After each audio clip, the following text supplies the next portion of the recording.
Olá, amigos do canal Toy Story, tudo bem com vocês? Com sua família? Que bom! Eu sou o Varão. A você que já me acompanha, o meu muito obrigado. Para quem está chegando aqui pela primeira vez, seja bem-vindo, ok? Hoje nossa personagem é Catarina de Aragão. Você certamente já ouviu falar da Igreja Anglicana na Inglaterra. Então, essa história vai te interessar muito. Catarina de Aragão foi uma princesa espanhola e rainha da Inglaterra como primeira esposa do rei Henrique VIII.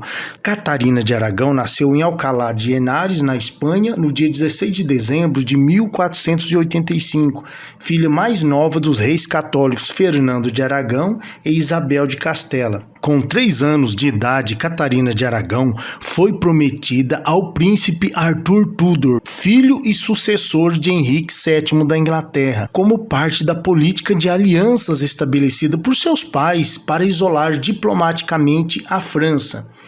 Catarina estudou e foi preparada para ser a futura rainha da Inglaterra. Em novembro de 1501, as casas de Aragão e Tudor realizam o casamento oficial de Catarina e Arthur em uma grande cerimônia religiosa na Catedral de São Paulo. Arthur e Catarina tentam levar uma vida de príncipe e princesa da Inglaterra, mas em 1502 Arthur adoece e morre, deixando Catarina viúva com apenas 16 anos, novinha.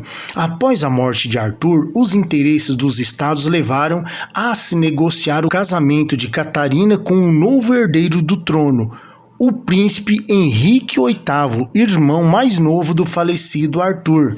A Igreja Católica não permitia que um homem se tornasse marido da mulher de seu irmão, mas Catarina afirmou que o casamento com Arthur não havia sido consumado devido à pouca idade de ambos. Ela disse que Arthur e ela nunca tiveram relações sexuais e ainda era virgem. Então, em 1505, o Papa Júlio II concedeu a autorização para que fosse realizado o casamento de Henrique VIII e Catarina de Aragão. Catarina era 5 anos mais velha que Henrique, algo incomum para aquela época. Em abril de 1509, com o falecimento do rei Henrique VII, seu filho Henrique VIII torna-se o novo rei da Inglaterra. Nesse mesmo ano, no dia 23 de junho, estando Catarina então com 23 anos e Henrique VIII com 18, é realizado o casamento na Catedral de Westminster. No dia seguinte foram coroados pelo arcebispo da Cantuária. Da união de Henrique VIII com a rainha Catarina de Aragão, nasceram 2 filhos, mas a única sobrevivente foi Maria Tudor, que mais tarde viria a se tornar rainha da Inglaterra. À medida em que transcorriam os anos, a principal preocupação de Henrique VIII passou a ser a falta de um herdeiro homem. Para resolver o problema de sucessão no trono, Henrique VIII desejava anular o casamento com Catarina de Aragão, já tendo em vista uma segunda esposa, a sua amante Ana Bolena, uma dama da corte da rainha por quem ele se apaixonou. Esperando realizar o matrimônio com Ana Bolena, Henrique VIII via a possibilidade de nascer um herdeiro legítimo que continuasse a dinastia dos Tudor.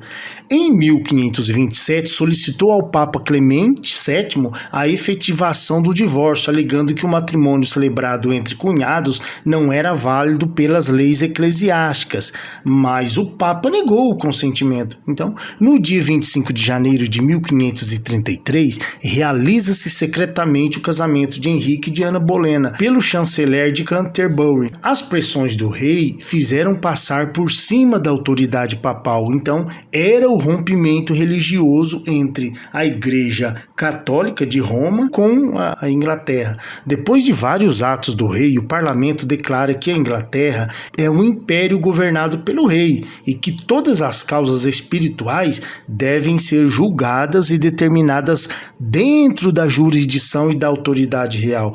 Era o nascimento da Igreja Anglicana e o absolutismo na Inglaterra.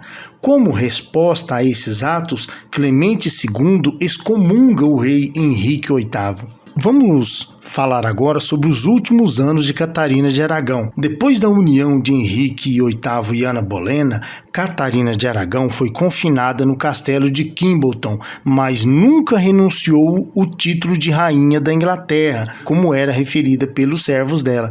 Ela ficou proibida de se comunicar com sua filha Maria Tudor, a não ser através de cartas. O rei ofereceu a Catarina melhores alojamentos e a permissão de ter contato com sua filha, se ambas aceitassem Ana Bolena como rainha legítima, mas elas recusaram essa proposta, essa oferta.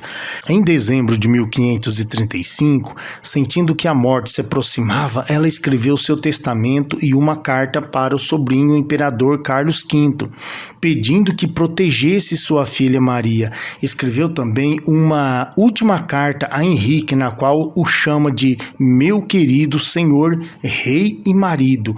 Pede que seja um bom pai para Maria e diz que lhe perdoa por tudo e ora a Deus para que o perdoe também. A carta foi assinada como Catarina a Rainha. Ela morreu em 7 de janeiro de 1536 no castelo de Kimbolton. A notícia da sua morte chegou ao rei no dia seguinte. Na época foram espalhados rumores de que ela teria sido envenenada, possivelmente pelo diplomata Gregory de Clay. Isso ocorreu porque, ao examinarem o corpo de Catarina depois de morta, os médicos encontraram uma mancha preta em seu coração.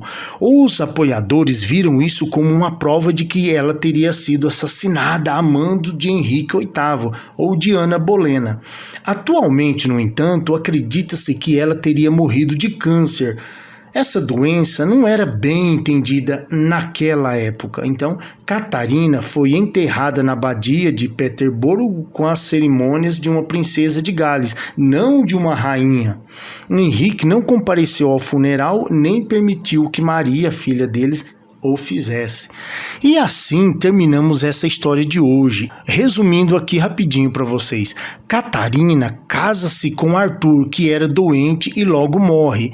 Ela se casa com Henrique, irmão mais novo do falecido Arthur, que depois a abandona por ela não conseguir lhe dar um filho varão. Prende-a num castelo e ela morre alguns anos depois de tanto desgosto e tristeza.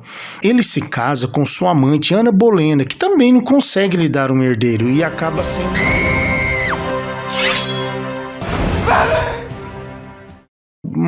Bom, termina de ver esse vídeo aqui e já clica no que eu falo sobre Ana Bolena, essa amante do rei, e eu te conto já no próximo vídeo, beleza? Inclusive aqui já está no finalzinho, dê uma conferida lá e assista.